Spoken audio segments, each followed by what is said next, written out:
புரட்சி தலைவர் எம்ஜிஆர், இதயம் புரட்சி தலைவி அம்மா இருவரும் தெய்வங்களை வணங்கி தொடர்ந்து பேசி தொண்டை மங்கி போச்சு. அதனால இன்றையோட தேர்தல் பரப்புரை நிறைவு பெறுகிறது. இன்றைக்கு அந்த நிறைவு விழாவை நம்முடைய சேலம் மாநகரத்தில் நடத்தி கொண்டிருக்கிறோம்.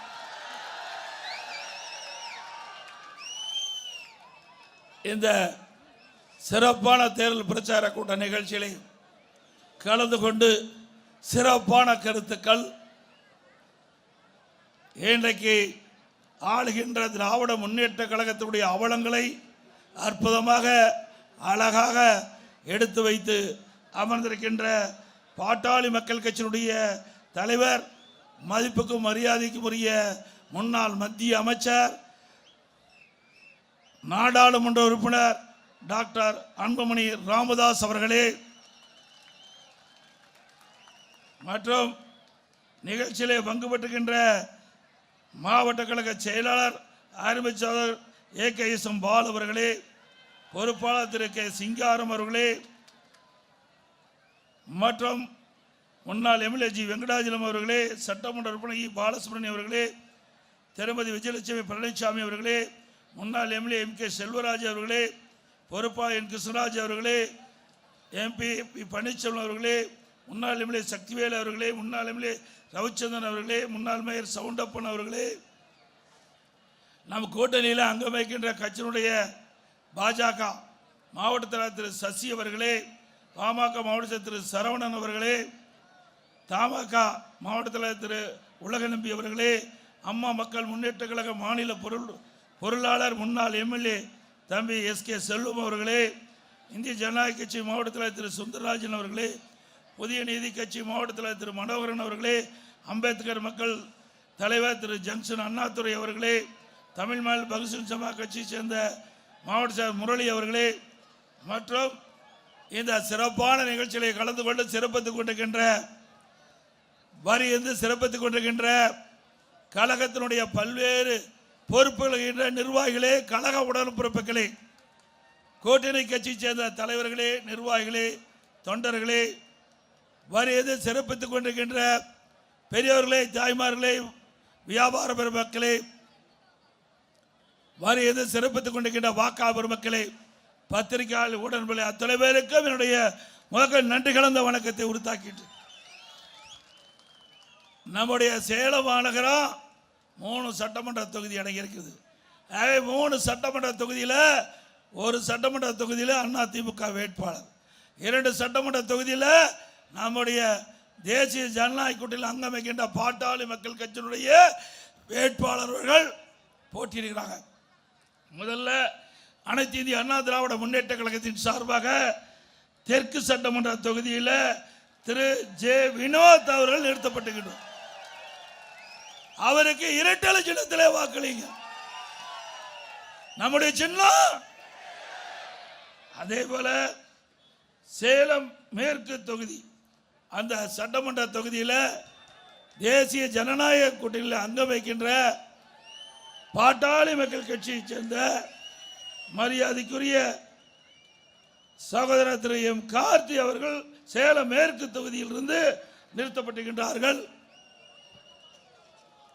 சேலம் வடக்கு சட்டமன்ற தொகுதியில் திரு S சதாசிவம் அவர்கள் நிறுத்தப்பட்டிருக்கின்றார்.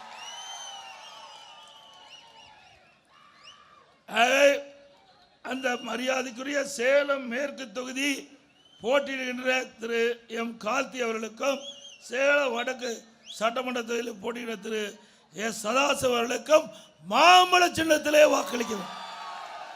என்ன சின்னம்? என் நல்ல சத்தமா சொல்ல, என்ன சின்னம்? அதிமுக வேட்பாளருக்கு இரட்டை சின்னம். என்ன சின்னம்? நம்முடைய பாட்டாளி மக்கள் கட்சி வேட்பாளருக்கு. ஆக 3 வேட்பாளர்கள் வெற்றி பெற செய்து சேலம் மாநகரம் நம்முடைய கூட்டணி வேட்பாளர் 3 பேரும் பல்லாயிரக்கணக்கான வாக்கு வித்தியாசத்திலே வெற்றி பெற அத்தனை பேரும் வாக்களிக்க வேண்டும் என்று இருகரம் கூப்பி வேண்டி கேட்டுக்கொள்கிறேன்.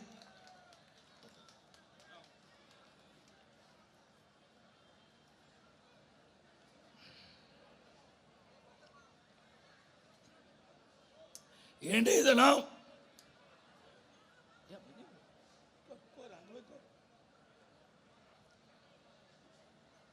தமிழகத்தை சுரண்டி பிழைக்கும் ஒரு குடும்பத்திற்கும்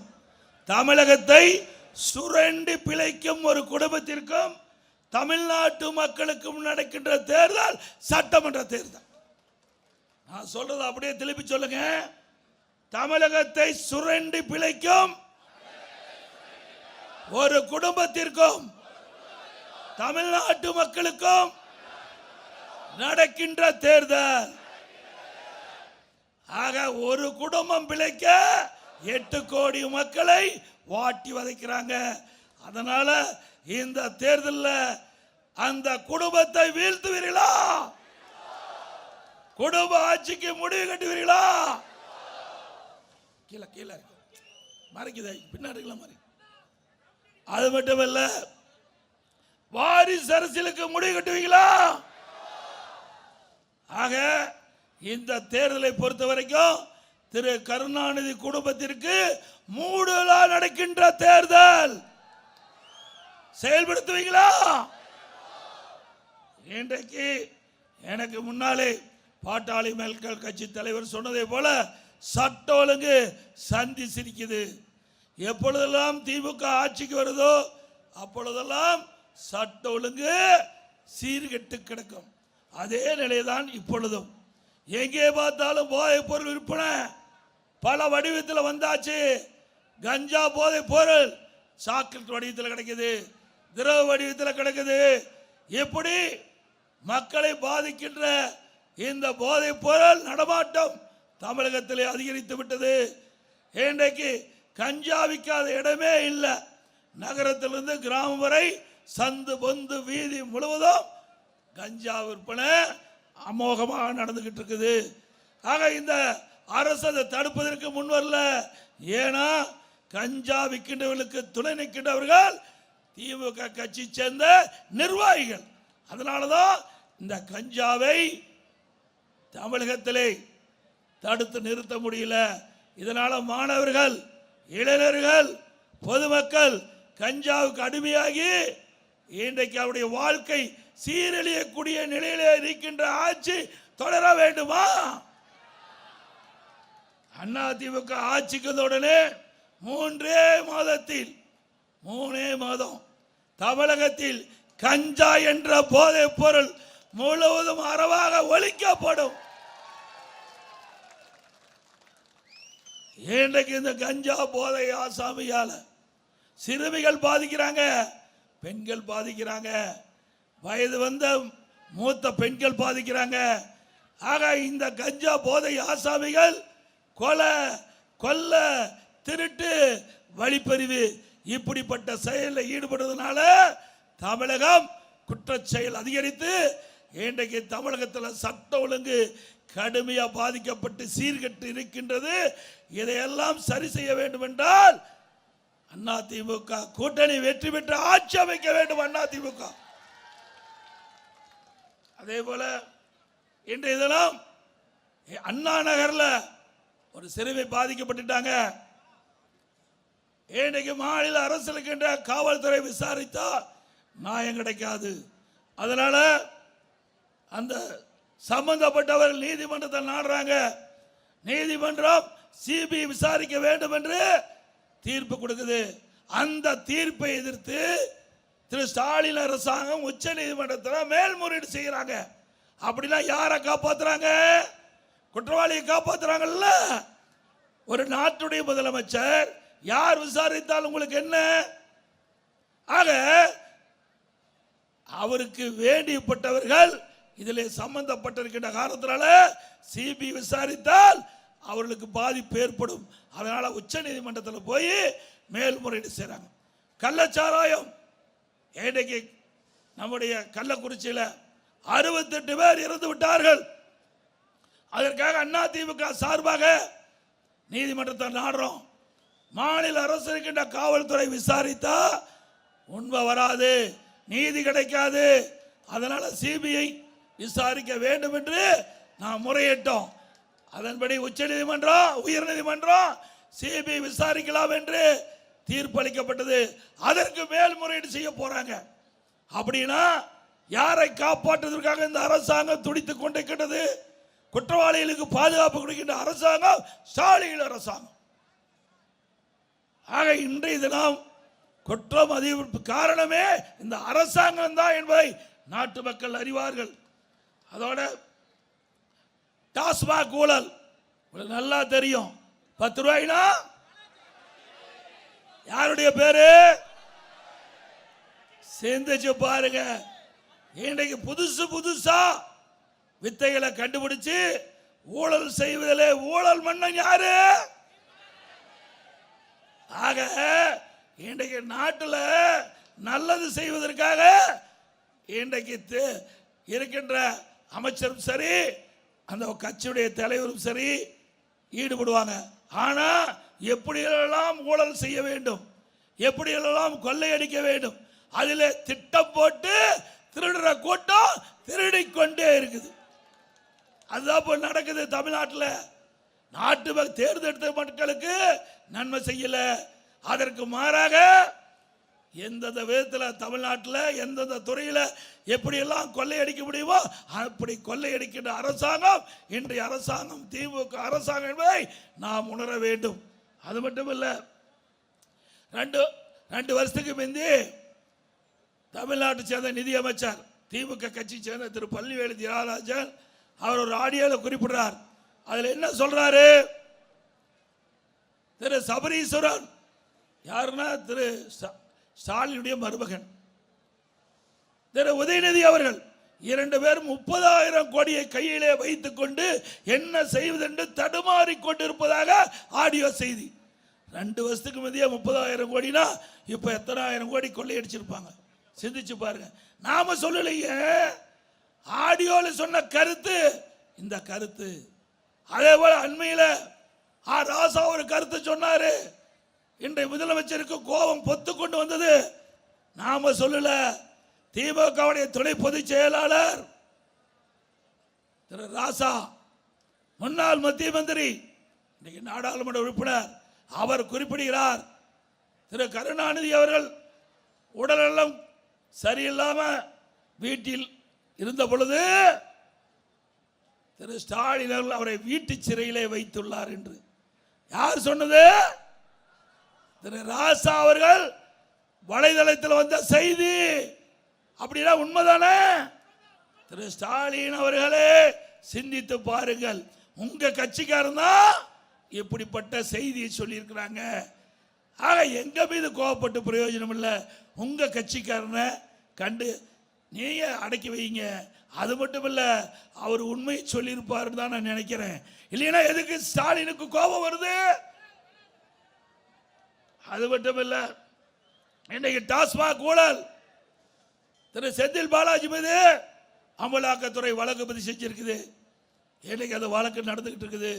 அது மட்டும் இல்ல, அவர் டிரான்ஸ்பாரம் கொள்முதல் செய்யறாங்களே, நம்ம பக்கம் இருக்கிற டிரான்ஸ்பாரம் கொள்முதல் செய்யறாங்க. 32 டெண்டர் அதில் வச்சு எல்லாம் ஒரே விலை, எல்லா டெண்டரும் ஒரே விலை புள்ளியில குறிச்சு இன்றைக்கு உயர் நீதிமன்றத்தில் நிலுவையில் இருக்குது. அது சிபிஐ விசாரிக்க வேண்டும் கேட்டுக்கிறோம். அப்படி சிபிஐ விசாரிக்கப்பட்டா இவரு யாரு? 10 ரூபாய் யாரு? அவர் எங்க இருப்பாரு? பத்திரமா இருப்பார். அது மட்டுமல்ல, அதையும் சொல்லித்தான் ஆக வேணும். இன்னைக்கு நாட்டில் பணத்தை திருடுறான், நகை திருடுறான், இந்த ஆட்சியில் கிட்னி திருடுறான். எதை திருடுறாங்க? சிந்திச்சு பாருங்க. திமுக கட்சியுடைய எம்எல்ஏ அவர் மருத்துவமனை நடத்துறாரு. வறுமையின் காரணமாக அவளுக்கு பணத்தாசை காட்டி அவர்கள் அழைத்திட்டு போய் கிட்னியை முறைகேடா எடுக்கிறாங்களே, இதெல்லாம் ஒரு ஆட்சியா? எனக்கு மனிதாபிமானம் இல்லாம ஒரு ஆட்சி நடக்குது. இன்னொன்று, நாமக்கல் மாவட்டம் குமராபாளையத்தில் இதே போல பணத்தாசை காட்டி ஒரு பெண்மணியை அழைச்சிட்டு போய் கிட்னியை எடுக்கணும்னு சொல்லி அழைச்சிட்டு போய் கிட்னி எடுத்துட்டாங்கன்னு அந்த அம்மா நினைச்சிட்டு இருந்தது.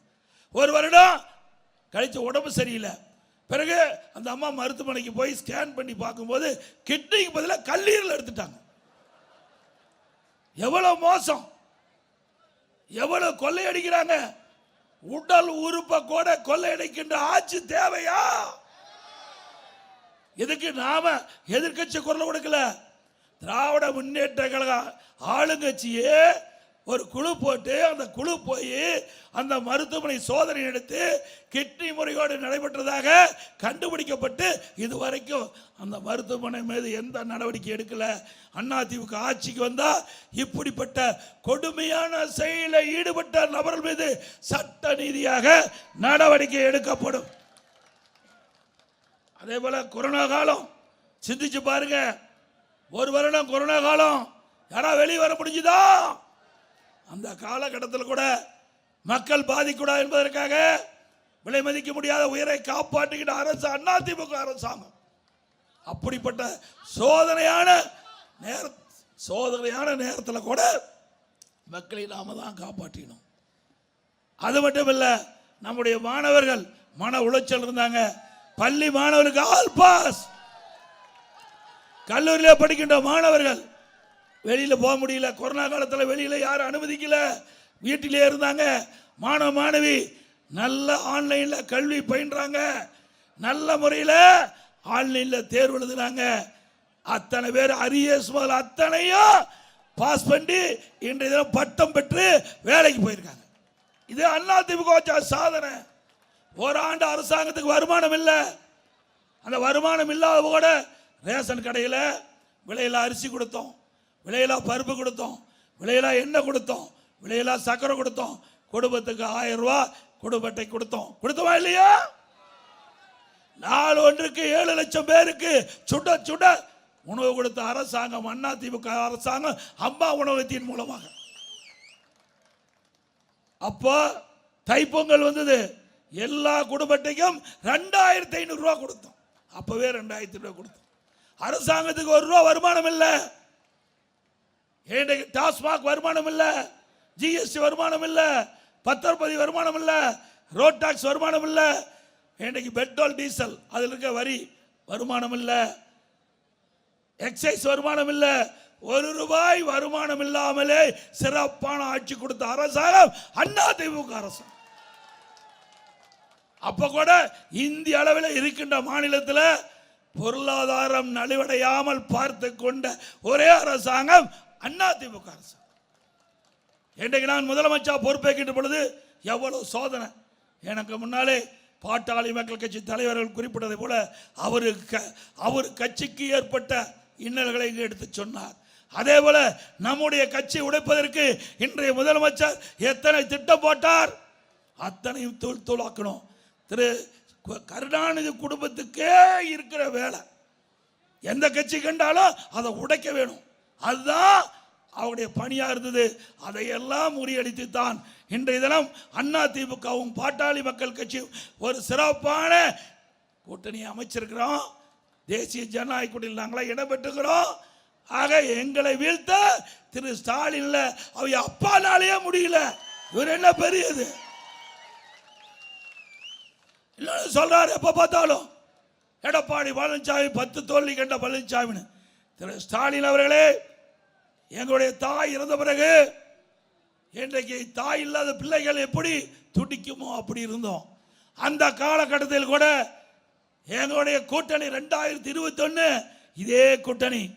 இன்றைக்கு அதிமுக, பாரதிய ஜனதா, பாட்டாளி மக்கள் கட்சி இப்படி கூட்டணி அமைச்சு போட்டியிட்டு சேலம் மாவட்டம் அதிமுக கோட்டை என்று நிரூபிச்சோம்.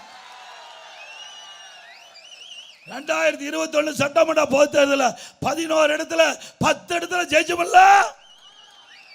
ஸ்டாலின் ஆட்சியில் இருக்கலாம், இங்கே ஆட்சியில் இருந்தது அதிமுகவும் கூட்டணியும். ஆக அப்பொழுதே நாங்க வென்றோம். இப்போ நாட்டு மக்களிடத்தில் பல அவப்பெயர்களை இன்றைய அரசாங்கம் சம்பாதிச்சிருக்குது. மிகப்பெரிய அவப்பெயர். மக்களோட ஆட்சி, ஊழல் ஆட்சி. மக்கள் வெறுத்து ஒதுக்கி இருக்கின்றாங்க இன்றைய திமுகவை.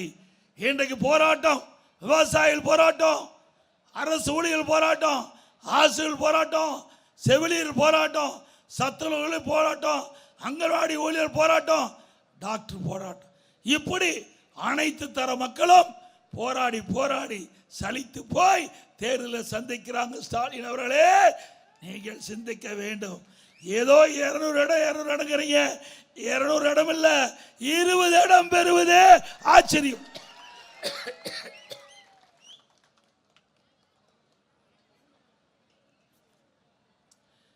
$2011 நீங்க என்ன எதிர்கட்சியா வந்தீங்க?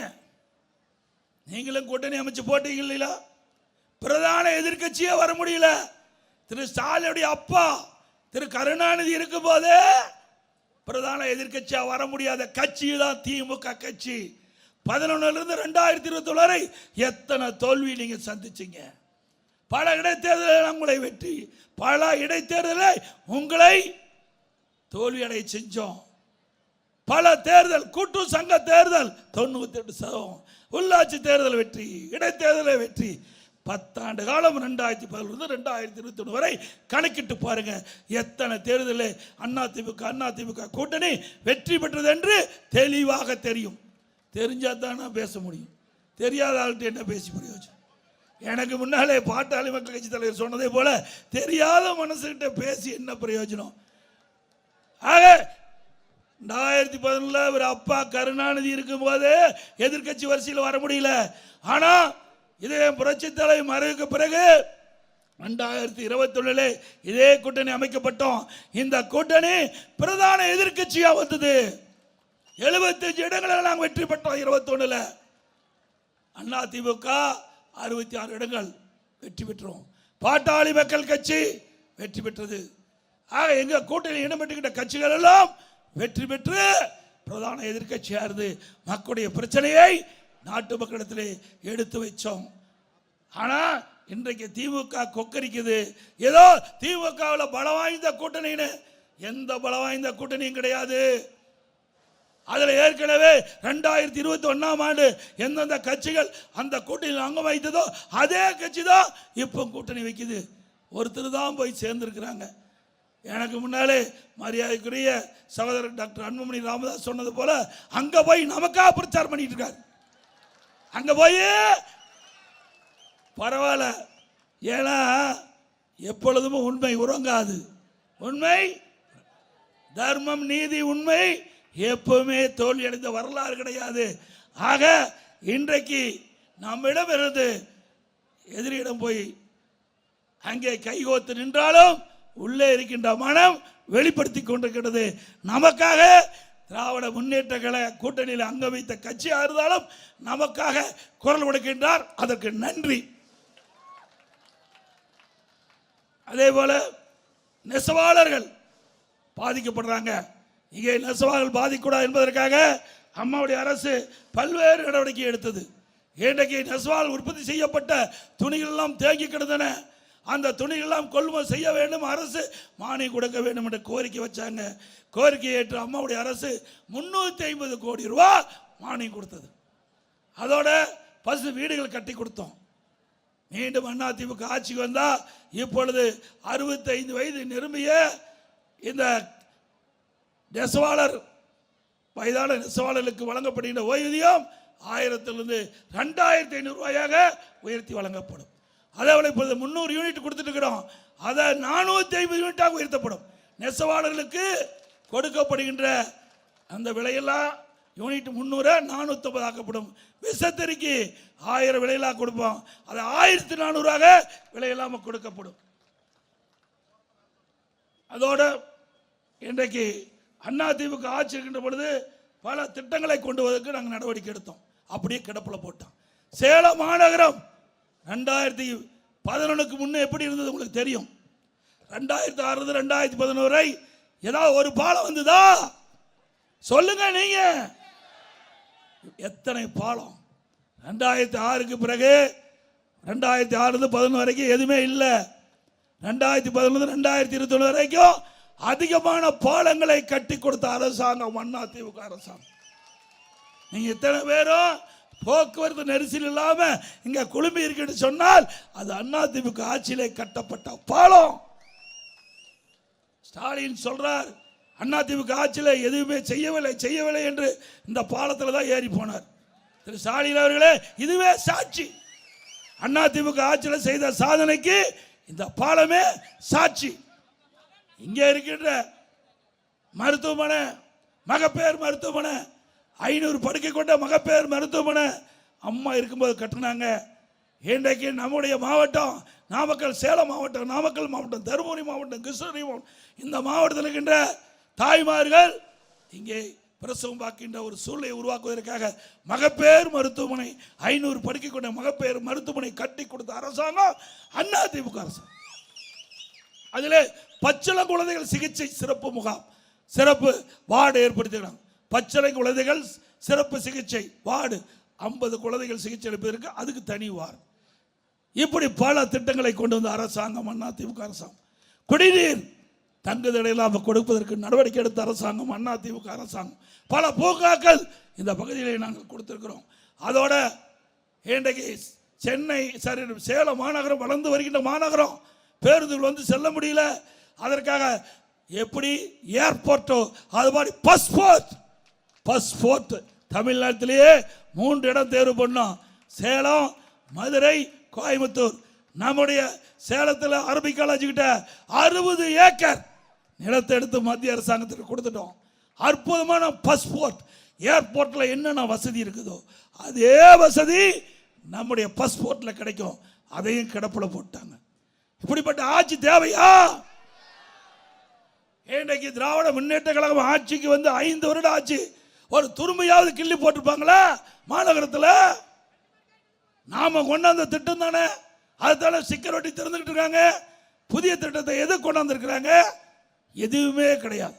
சேலம் மாநகரம் மட்டுமல்ல, சேலம் மாவட்டத்தில் எந்த ஒரு புதிய திட்டத்தையும் திமுக ஆட்சியிலே கொண்டு வரவில்லை என்பதை ஆணித்தரமாக சொல்றேன். அதே போல இன்றைக்கு நம்முடைய பகுதியில் பூமிக்கு அடியில் அந்த மின்பாதை அமைச்சோம். எவ்வளவு மழை பெஞ்சாலும் கரண்ட் கட் ஆகாது. பாதாள சாக்கடை பாதியிலே விட்டுட்டு போயிட்டாங்க. அதிமுக ஆட்சி வருதா பாதாள சாக்கடை கட்டி கொடுத்தோம். எங்க இருக்கின்ற மாநகராட்சி அலுவலகம் அதிமுக ஆட்சியில் கட்டப்பட்டது. இப்படி பல திட்டம். அம்மா மினிக்கிளை தேவையான இடத்தெல்லாம், நீங்க கேட்ட இடத்தெல்லாம் அம்மா மினிக்கிளை கொடுத்தோம். அது மூடிட்டாங்க. மீண்டும் அதிமுக ஆட்சி வந்தா அந்த மூடப்பட்ட அம்மா மினிக்கிளை திறக்கப்படும். அதே போல நம்முடைய பகுதியில் இருக்கிற மக்களுக்கு வேலை வாய்ப்பு கிடைக்க வேண்டும் என்ற அடிப்படையில் மத்திய அரசு கோரிக்கை வச்சோம். அந்த கோரிக்கை ஏற்று நம்முடைய ஸ்டீல் பிளான்ட்ல உபரியா இருக்கின்ற நிலத்தை 1500 ஏக்கர் நம்ம கொடுப்பதாக அந்த நிறுவனம் ஒத்துக்கிட்டது. அதுக்குண்டான பண நில மதிப்பீடு அரசாங்கம்னா நம்முடைய அரசாங்கத்துக்கு ஒப்படைப்பதாக தெரிவிச்சாங்க. அதன் அடிப்படையில் அதிமுக அரசு அதனுடைய நிலத்துக்கு உண்டான ரேட்டை நான் கொடுக்கணும்னு சொல்லிட்டோம். நிலத்துக்கு உண்டான மதிப்பை மத்திய அரசு செலுத்துவ சொன்னோம். அதில் இராணுவ தளவாடங்களுக்கு உதிரிப்பாகம், இராணுவ தளவாடங்களுக்கு உதிரிப்பாகம் தயாரிக்கின்ற தொழிற்சாலை, அந்த தொழிற்சாலை வந்திருந்தா கிட்டத்தட்ட ஒரு 3000 பேருக்கு வேலை கிடைச்சிருக்கும். 3000 பேருக்கு. அதை கூட நாடாளுமன்றத்தில் எடுத்து சொல்லி பெற முடியல. எப்பொழுது பார்த்தாலும் ஸ்டாலின் சொல்றார் 2024 நாடாளுமன்ற தேர்தலில் திமுக தலையில் அமைக்கப்பட்ட கூட்டணி 39 இடங்களிலும் வெற்றி பெற்றதுன்னு. 39 பேர் வெற்றி பெற்று போய் பெஞ்ச தேய்ச்சிக்கிட்டு இருக்காங்க. ஏன் நாங்கள் கொண்டா திட்டத்தை நிறைவேற்றத்துக்கு நீங்க குரல் கொடுத்தீங்களா? பாஸ்போர்ட் மத்திய அரசாங்கத்திட்ட குரல் கொடுத்தீங்களா? அல்லது ராணுவ தளவாடங்கள் உதிரிப்பாகம் தயாரிக்கின்ற தொழிற்சாலை தமிழ்நாட்டில் வரும்னு பாரத பிரதமர் அறிவிச்சாரு, அதை கேட்டு பெற்றீங்களா? ஆக சேலம் மாவட்டத்துக்கிட்ட எதுவுமே விரலால் பெற்று தரல. அது மட்டும் இல்ல, நம்மளுடைய ஸ்டீல் பிளான்ட்ல 500 ஏக்கர் நிலத்தில் மிகப்பெரிய ஜவுளி பூங்கா உருவாக்கப்பட வேண்டும் மத்திய அரசு அறிவிச்சது. அதையும் இங்க இருக்கின்ற நாடாளுமன்ற திமுக கூட்டணியில் அங்கம் வைக்கின்ற நாடாளுமன்றங்கள் நாடாளுமன்றத்திலே மத்திய அரசுக்கு அழுத்தம் கொடுத்து அதை பெறவில்லை. எவ்வளவு திட்டத்தையும் நான் கொண்டு வருவதற்கு பாடுபட்டோம். மத்திய அரசு ஏற்றுக்கொண்டது. ஆனால் மாநில அரசாங்கம், திரு ஸ்டாலின் தலைமையில் இருக்கின்ற அரசாங்கம், திரு ஸ்டாலின் கட்சியில் இருக்கின்ற திமுக எம்பிக்கள், கூட்டணி கட்சி எம்பிக்கள் நாடாளுமன்றத்தில் சம்பந்தப்பட்ட அமைச்சரையோ பிரதமர் அவர்களை சந்தித்து இந்த கோரிக்கையை முன்வைக்காத காரணத்தினால் அது நிலுவிலே இருக்குது. அதிமுக ஆட்சிக்கு வந்தவுடன் இந்த ராணுவ தளவாடங்களுக்கு தேவையான உதிரி பாகங்கள் தயாரிக்கின்ற தொழிற்சாலை கொண்டாடுவோம். அதனால் 3000 பேருக்கு சேலம் மாவட்டத்தில் ஒரு வேலை வாய்ப்பு கிடைக்கும். அதோட ஜவுளி பூங்கா கொண்டாடுவோம், ஆயிரக்கணக்கான பேருக்கு வேலை கிடைக்கும். இதெல்லாம் அதிமுக ஆட்சியுடைய சாதனை மட்டுமில்ல, திட்டங்கள். அதோட அதிமுக ஆட்சிக்கு உடனே இப்பொழுது வாங்கப்படுகின்ற கேபிள் கட்டணம் பாதியாக குறைக்கப்படும். கேபிள் கட்டணம் பாதியாக குறைக்கப்படும். இன்றைய தினம் சிந்திச்சு பாருங்க. நான் ஏற்கனவே சொன்னதை போல இன்றைக்கு திமுகவுக்கு எதிராக இருந்தா அவர் வேண்டுமென்றே திட்டமிட்டு நீதிமன்றத்தில் தடையான வாங்கிடுறாங்க. இப்படிப்பட்ட அரசாங்கம் தேவையா? எப்பொழுது பார்த்தாலும் ஸ்டாலின் சொல்றார் தமிழ்நாட்டுடைய வளர்ச்சி அதிகம்னு சொல்றார். எந்த அடிப்படையில் சொல்றீங்க? இரட்டை இலக்கில் பொருளாதார வளர்ச்சி உயர்ந்திருக்குது தமிழ்நாட்டு. ஒரு பச்சை பொய்யை சொல்லி ஒரு 10 நாள் இன்றைக்கு மக்களுடைய வரிப்பணத்திலிருந்து விளம்பரம் போட்டுக்கிட்டு இருந்தார் திரு ஸ்டாலின் அவர்களே. 2021-22 பொருளாதார வளர்ச்சி இல்லை.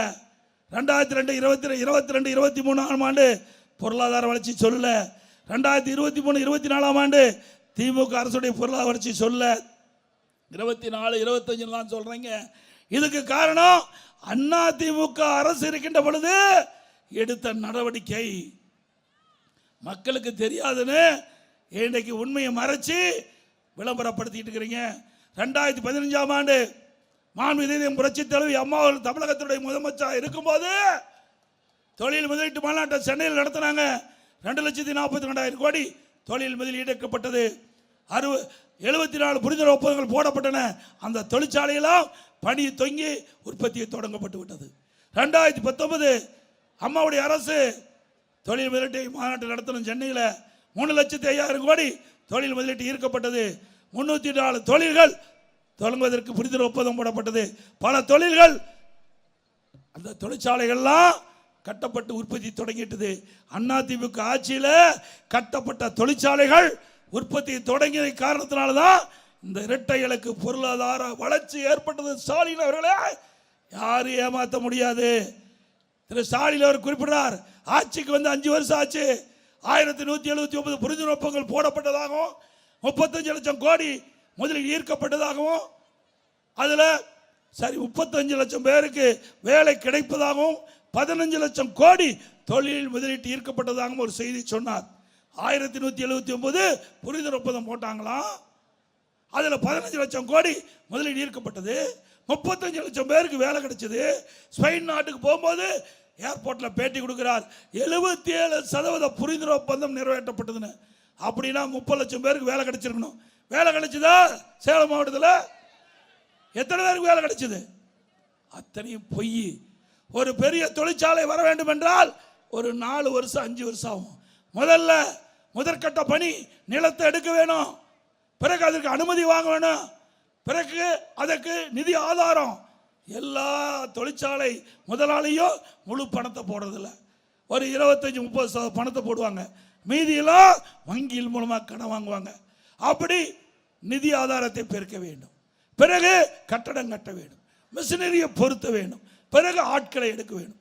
5 வருஷம் ஆகும். இந்த ஆட்சியில் ஏதாவது தொழிற்சாலை தூங்கினாங்களா? எப்படி பச்சை பொய்ய சொல்றாங்க. தினந்தோறும் முழு பக்க விளம்பரம். திரு ஸ்டாலின் அவர்களே, நான் சட்டமன்ற பிரதான எதிர்க்கட்சி தலைவர் முறையில் சட்டமன்றத்தில் முதலமைச்சர்கிட்ட கேட்டேன், தொழில்துறை மந்திரிகிட்ட கேட்டேன், நீங்க 1179 புரிந்துணர்வு ஒப்பந்தம் போடப்பட்டு அதில் 77% பணிகள் நடைபெற்று முடிச்சுன்னு சொல்றீங்களே, வெள்ளை அறிக்கை விடுங்கன்னு. அந்த மந்திரி வெள்ளை பேப்பரை காட்டுறார். அந்த மந்திரி ஏன்னா செஞ்சா தானே சொல்ல முடியும், உண்மையை சொல்லிட்டார். ஒண்ணுமே செய்யல, வெள்ளை பேப்பரை காட்டி முடிச்சிட்டார். இதுதாங்க திமுகவுடைய நிலை. அப்படியே அழகா கவர்ச்சிகரமா பத்திரிகையும் ஊடகத்தையும் தன் கையிலே வசப்படுத்தி மக்களை ஏமாற்றி ஏதோ திமுக ஆட்சியில் பொருளாதார வளர்ச்சி அதிகமாக இருப்பதை போல இன்றைக்கு குறிப்பிடுறாங்க. இன்றைக்கு அந்த பொருளாதார வளர்ச்சியில முதன்மை துறை வேளாண்மை துறை. அந்த வேளாண்மை துறை திமுக ஆட்சியில் 3.5% உயர்ந்திருக்குது. அண்ணா திமுக ஆட்சியில் 5.5%. இரட்டை இலக்கில் அப்போ இருந்தது. அண்ணா திமுக ஆட்சியில் இரட்டை இலக்கில் இந்த பொருளாதார வளர்ச்சி இருந்தது. ஆக மக்களை குழப்பி அரசியல் ஆதாயம் தேடுகின்ற முதலமைச்சர் இன்றைய முதலமைச்சர் ஸ்டாலின் என்பதை நேரத்தில் எண்ணி பார்க்க வேண்டும். அதோட எனக்கு முன்னாலே பாட்டாளி மக்கள் கட்சியுடைய தலைவர் சகோதரர் அன்புமணி ராமதாஸ் அவர் சொன்னதை போல இன்றைக்கு நமக்கு நம்முடைய பெண்களுக்கு சட்டப்பூர்வமாக இடஒதுக்கீடு கிடைக்கின்ற வாய்ப்பை இந்த அரசாங்கம் திமுக பழி வாங்கிவிட்டது. இன்றைக்கு அம்மா இருக்கும்போது 1998ஆம் ஆண்டு நானும் எம்பியா இருந்தேன். அந்த காலகட்டத்தில் அன்றைய பிரதமர் வாஜ்பாய் அவர்கள் மத்தியிலே பிரதமராக இருந்தார். பாரதிய ஜனதா ஆட்சி. நாம கூட்டணியில் இடம்பெற்றிருந்தோம். அந்த காலகட்டத்தில் அம்மா கோரிக்கை வச்சாங்க, பெண்களுக்கு சட்டமன்றத்திலும் நாடாளுமன்றத்திலும் 32% இடஒதுக்கீடு தேவை, அதை நிறைவேற்றி கொடுனாங்க. அம்மாவுடைய கோரிக்கையை ஏற்று அன்றைய பாரத பிரதமர் மரியாதைக்குரிய மறைந்த வாஜ்பாய் அவர்கள் அனுமதி கொடுத்தாங்க. அப்பொழுது அண்ணா திமுக கட்சியை சேர்ந்த நம்முடைய அண்ணன் தம்பித்துறை அவர்கள் சட்டத்துறை அமைச்சராக இருந்து இந்த இடஒதுக்கீடு மசோதாவை நாடாளுமன்றத்தில் தாக்கல் செய்கின்ற பொழுது இப்ப இந்தியா கூட்டணியில் அங்க வைக்கின்ற முலாயம் யாதவனுடைய நாடாளுமன்ற அந்த மசோதாவை பிடுங்கி கிளி செஞ்சிட்டார். இன்றைய தினம் பாரத பிரதமர் நரேந்திர மோடி அவர்கள் அதை நிறைவேற்றுவதற்காக இந்த மசோதை கொண்டாந்தார். பெண்களுக்கு 32% சட்டமன்றத்தில் போட்டியிடலாம், 33% போட்டியிடலாம். அதே போல நாடாளுமன்றத்தில் 33% போட்டியிடலாம். ஆக ஏற்கனவே நாம நினைத்ததை அம்மா அவர்கள் கொண்டு வர நினைத்ததை இன்றைய பாரத பிரதமர் அவர்கள் பெண்களுடைய நிலையை கருதி பெண்களும் சமநிலை அடைய வேண்டும், பெண்களுக்கும் அங்கீகாரம் கிடைக்க வேண்டும் என்ற அடிப்படையில் சட்ட நீதியாக சட்டப்பூர்வமாக நாடாளுமன்றத்திலையும் சட்டமன்றத்திலையும் அவர்களுக்கு உண்டான பிரதிநிதித்துவம் கிடைக்கின்ற விதமாக 33% மசோதா கொண்டு வந்தாங்க. அதை தோக்கடிச்சிட்டாங்க. ஆக பெண்கள் ஒவ்வொருவரும் எண்ணி பார்க்க வேண்டும். தமிழ்நாட்டுக்கின்ற ஒவ்வொரு பெண்களும் இந்த ஆட்சிக்கு எதிராக நீங்கள் செயல்பட வேண்டும். உங்களுடைய உரிமையை பறித்த கட்சி திமுக கட்சி, உங்களுக்கு அநீதி இழைக்கப்பட்ட கட்சி திமுக கட்சி, காங்கிரஸ் கட்சி. அற்புதமான டைம், அற்புதமான நேரம்.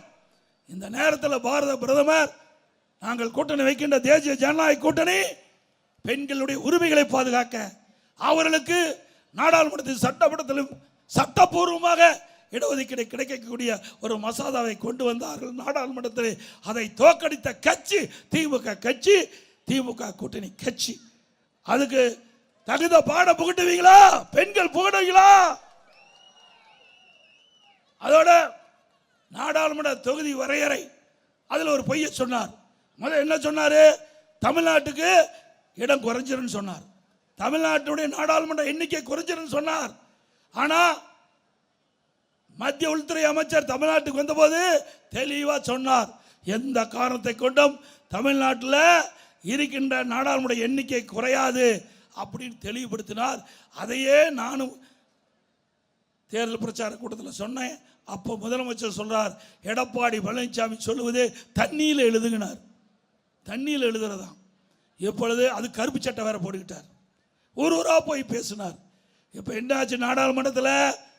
அப்போ உள்துறை அமைச்சர் தெளிவுபடுத்தினார், இன்றைக்கு தமிழ்நாட்டில் 39 இடம் இருக்கின்றது. நாடாளுமன்ற இடம் 39 இருக்குது. அதை 59 இடமாக உயர்த்தப்படும். 39 59ஆக உயர்த்தப்படும். ஏற்கனவே இருக்கின்ற சதவீதம் 7.18. இப்போ இருப்பது தமிழ்நாட்டில் 7.18% நமக்கு இருக்குது. இப்போ அறிவிக்கப்பட்ட 59 இடம் நமக்கு கிடைக்கின்ற பொழுது அது 7.2 உயரும். பேச்சு மூச்சு காணாம், பேசுறதே காணாம், கருப்பு சட்டை கழட்டிட்டார். ஆக அத்தனையும் பேசுவது பூரா பொய். வேண்டுமென்றே திட்டமிட்டு மரியாதைக்குரிய சகோதரர் அன்புமணி ராமதாஸ் அவர்கள் சொன்னதை போல தமிழ்நாட்டுக்கும் டெல்லிக்கும் தான் நடக்கிறது தேர்தல். எங்க எந்த தேர்தல் நடக்குது? சட்டமன்ற தேர்தல் நடக்குது. நம்ம பற்றி விமர்சனம் பண்ணுங்க, பதில் சொல்ல தயார். அனைத்து இந்திய அண்ணா திராவிட முன்னேற்ற கழக ஆட்சி 2011 2021 வரை அதற்கு உங்களுடைய அவதூறு ஏதாவது எந்த பிரச்சனையாக சொல்லுங்க, அதுக்கு பதில் சொல்ல தயார். ஆனால் எங்களை எதிர்த்து போட்டிடுவதற்கு ஸ்டாலினால தில்லு திராணி தெம்பில்ல. அதனால தான் எப்பொழுது பார்த்தாலும் தமிழ்நாட்டுக்கும் டெல்லிக்கும் என்று மக்களை குழப்பிக் கொண்டிருக்கின்றார். நடக்கிற தேர்தல் திரு ஸ்டாலின் அவர்களே, சட்டமன்ற தேர்தல் எங்க கூட்டணி அற்புதமான கூட்டணி, இயற்கையான கூட்டணி, மக்கள் விரும்புகின்ற கூட்டணி, தேசிய ஜனநாயக கூட்டணி. எங்க கூட்டணியில் இருக்கின்ற வேட்பாளர்கள் வெற்றி பெற வேண்டும். அதற்கு நீங்கள் அத்தனை பேரும் இரவு பகல் வராமல் உழைக்க வேண்டும். தேனீக்களை போல எறும்பைக்கு போல சுறுசுறுப்பாக செயல்பட்டு இன்னும் 2 நாட்கள் தான் இருக்கின்றது. நாளை மறுநாள் தேர்தல் வர இருக்கின்றது. இந்த தேர்தலிலே எதிரிகளை தேர்தல் என்ற போரிலே எதிரிலே ஓட ஓட விரட்டி வெற்றி கொடை நாட்டுங்கள்.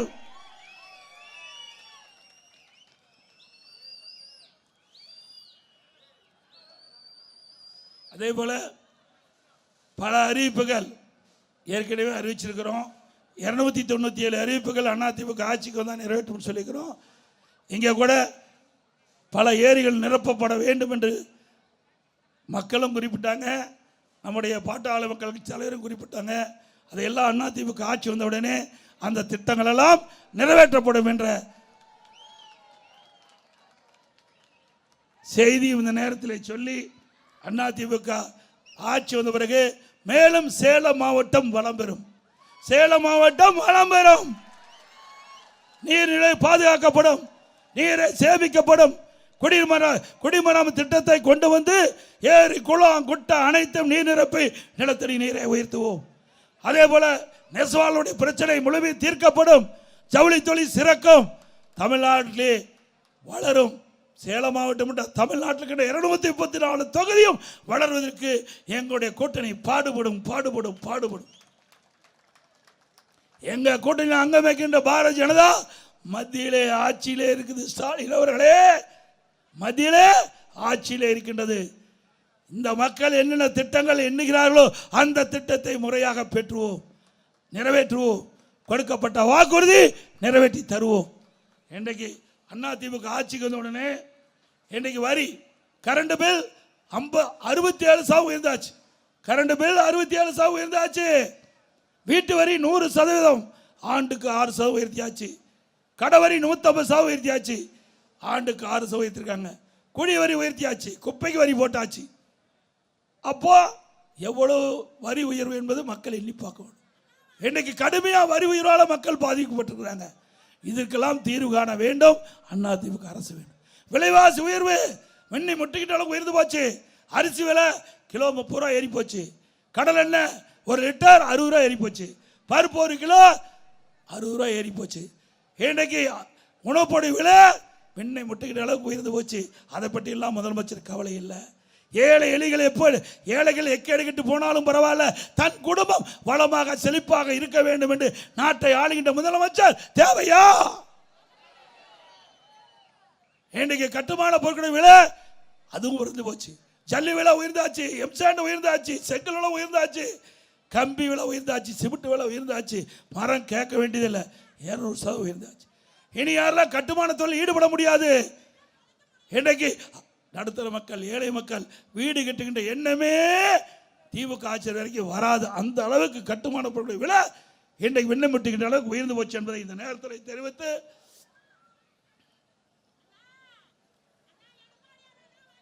அதே போல எப்பொழுது அதிமுக அரசாங்கம் வந்தவுடனே நிறைவேற்றப்படுகின்ற திட்டங்கள் ஏற்கனவே அறிவிச்சிருக்கிறோம். அந்த அறிவிப்புப்படி இன்னைக்கு வரி அதிகமாச்சு, விலைவாசி ஏறிட்டது. இதிலிருந்து மக்களை மீட்டெடுக்க வேண்டும் அடிப்படையில் எல்லா குடும்ப அட்டைக்கும் அவருடைய வங்கி கணக்கிலே 10,000 ரூபாய் சிறப்பு உதவித்தொகை வழங்கப்படும். எல்லா குடும்ப அட்டையில் இருக்கின்ற குடும்ப தலைவியினுடைய வங்கி கணக்கில் மாதந்தோறும் 2,000 ரூபாய் வழங்கப்படும். எல்லா குடும்ப அட்டைதாரருக்கும் விலை இல்லாமல் ஃப்ரிட்ஜ் வழங்கப்படும். வேலைக்கு செல்லும் பெண்களுக்கு 5 லட்சம் பேருக்கு அம்மா 2 சக்கர வாகனம் வழங்கப்படும். அதற்கு மானியம் ஒவ்வொரு அம்மா இருசக்கர வாகனத்தை வாங்குறதுக்கு 25,000 மானியம் கொடுக்கப்படும். அதே போல எல்லா குடும்ப அட்டைக்கும் ஆண்டுக்கு 3 கேஸ் சிலிண்டர் விலையில்லாமல் வழங்கப்படும். ஒவ்வொரு ஆண்டும் பொங்கல் தொகுப்பு கொடுக்கிறோம். அந்த பொங்கல் தொகுப்போடு 1000 ரூபாய் ரொக்க பணம் வழங்கப்படும். ஒவ்வொரு ஆண்டு தீபாவளி என்றும் நம்முடைய பெண்களுக்கு அற்புதமான பட்டு புடவை வழங்கப்படும். அதே போல இப்போ பெண்களுக்கு தான் நகர பேருந்தில் கட்டணம் இல்லாமல் பயணம் பண்ணுறாங்க. அதிமுக ஆட்சி வந்த உடனே ஆண்களும் நகர பேருந்தில் கட்டணம் இல்லாமல் பயணம் செய்யலாம். மாற்றுத்திறனாளிகள் கூட்டுறவு வங்கியிலே வாங்கிய கடன் முழுவதும் தள்ளுபடி செய்யப்படும். இந்த நகர பகுதியிலே சாலை ஓரமாக கடை வைத்திருக்கின்றவர்கள் கூட்டுறவு சங்கத்திலே வாங்கிய கடன் தள்ளுபடி செய்யப்படும். இப்போ குடும்ப அட்டைக்கு விலையில அரிசி கொடுக்குறோம். அந்த அரிசி சற்று தரம் குறைவாக இருப்பதாக புகார். அதிமுக ஆட்சி வந்த உடனே எப்படி மளிகை கடையில் தரமான அரிசி கிடைக்கிறதோ அதே அரிசி ரேஷன் கடையிலே நம்முடைய மக்களுக்கு வழங்கப்படும். அதே போல விலையில்லா பருப்பு வழங்கப்படும். விலையில்லா எண்ணெய், ரெண்டுமே விலையில்லா அரிசி, விலையில்லா பருப்பு, விலையில்லா எண்ணெய் மூன்றும் ரேஷன் கடையில் பொதுமக்களுக்கு வழங்கப்படும். அதே போல அம்மா இல்லம் திட்டம். இன்றைக்கு ஜாதி மதமே கிடையாது. ஏழை என்று இருந்தால் போதும், வீடு இல்லாமல் இருந்தால் அவளுக்கு அதிமுக அரசு அமைந்தவுடனே அற்புதமான காங்கிரீட் வீடு கட்டி கொடுக்கப்படும். அதோட பட்டியலின மக்கள், ஆதிராவிட மக்கள், அருந்ததியர் மக்கள், மலைவாழ் மக்கள், இந்த குடும்பத்தை சேர்ந்தவர்களுக்கு வீடு இல்லாமல் இருந்தால் அதிமுக அரசு அற்புதமான காங்கிரீட் வீடு கட்டி கொடுக்கப்படும். அதோட அந்த குடும்பத்தில் பிறந்த ஆண் வாரிசுகள் இருந்தால் திருமணமாகி தனி குடித்தனம் போனால் அவளுக்கு அரசாங்கமே தனியாக நிலம் வாங்கி அற்புதமான காங்கிரீட் வீடு கட்டி கொடுக்கப்படும். அதோட முதியோர்களுக்கு வழங்கப்படுகின்ற ஓய்வூதியம் 2000 ரூபாயாக உயர்த்தி வழங்கப்படும்.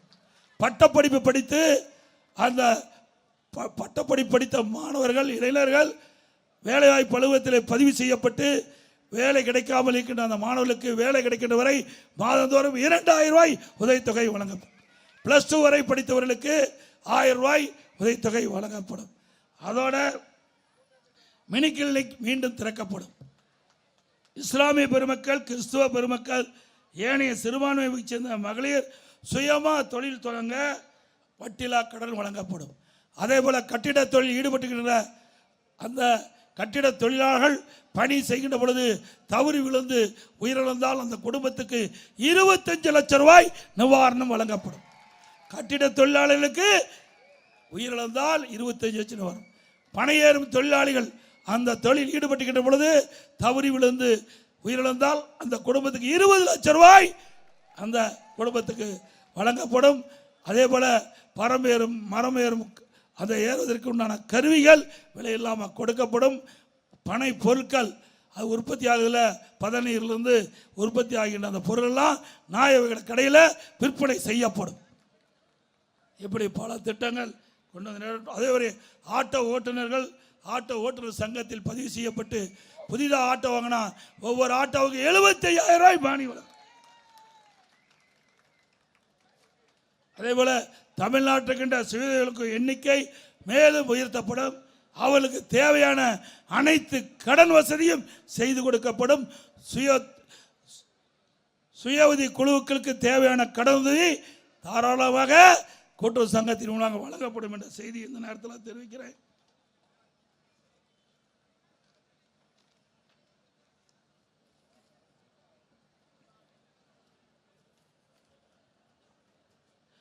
அனைத்து இந்திய அண்ணா திராவிட முன்னேற்ற கழகம் நம்முடைய கூட்டணி அதிமுக தலைமையிலே அமைக்கப்பட்ட தேசிய ஜனநாயக கூட்டணி அதிக இடங்களிலே வெற்றி பெறும்.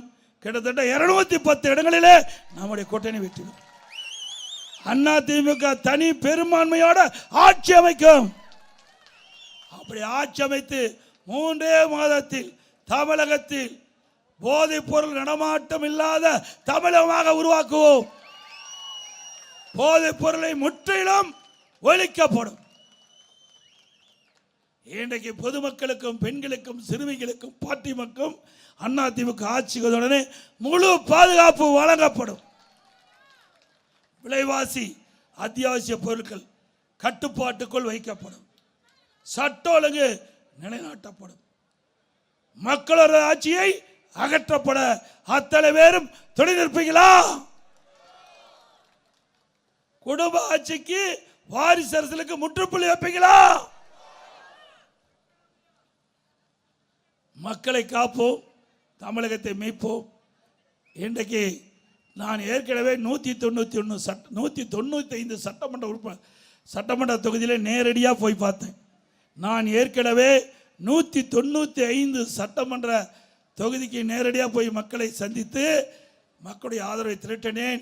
மீண்டும் தேர்தல் அறிவிப்புக்கு வந்த பிறகு நாம் அதிமுக தலைமையில் அமைக்கப்பட்ட தேசிய ஜனநாயக கூட்டணி கட்சிகளோடு இணைந்து தமிழ்நாட்டில் உள்ள அனைத்து மாவட்டங்களுக்கும் சென்று தேர்தல் பிரச்சாரத்தை நான் சிறப்பாக இன்றைக்கு நடத்திவிட்டு இப்பொழுது நம்முடைய சேலம் மாவட்டம், இன்றைக்கு சேலம் மாவட்டத்தில் இருக்கின்ற 3 சட்டமன்ற உறுப்பினர்கள், சேலம் வடக்கு, மேற்கு, தெற்கு 3 சட்டமன்ற தொகுதியில் இருக்கின்ற நம்முடைய வெற்றி வேட்பாளர்களை அறிமுகம் செய்து அவர்களுக்கு வாக்கு சேகரிக்கின்ற இந்த கூட்டம், இந்த தேர்தல் பிரச்சார கூட்டம் என்றோடு இன்றைக்கு நிறைவு செய்கின்றது போது உண்மையிலே நான் மகிழ்ச்சி அடைகின்றேன்.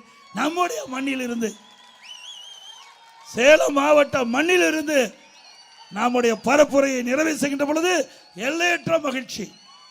இந்த மகிழ்ச்சி சேலம் மாவட்டத்தில் இருக்கின்ற, இந்த மாநகரத்தில் இருக்கின்ற 3 சட்டமன்ற உறுப்பினர் மட்டுமல்ல, எஞ்சி இருக்கின்ற 8 ஆக மொத்தம் சேலம் மாவட்டத்தில் இருக்கின்ற 16 சட்டமன்ற தொகுதி வெற்றி பெற செய்ய வேண்டும். தமிழகத்திலே 100% வெற்றி பெற்ற மாவட்டம் அதிமுக மாவட்டம் என்ற வாய்ப்பை உருவாக்கி தாருங்கள். நம்முடைய அதிமுக வேட்பாளருக்கு இரட்டை சின்னத்திலே வாக்களிங்கள். நம்முடைய கூட்டணியில் அங்கம் வைக்கின்ற பாட்டாளி மக்கள் கட்சி வேட்பாளருக்கு மாம்பழ சின்னத்திலே வாக்களியுங்கள். ஆகவே பெருவாரியான வாக்கு வித்தியாசத்திலே அவர்களை வெற்றி பெற செய்ய வேண்டும் என்று மீண்டும் மீண்டும் உங்களை வலியுறுத்தி வேண்டி கேட்டுக்கொண்டு, மக்களை காப்போம், தமிழகத்தை மீட்போம். தமிழகத்தை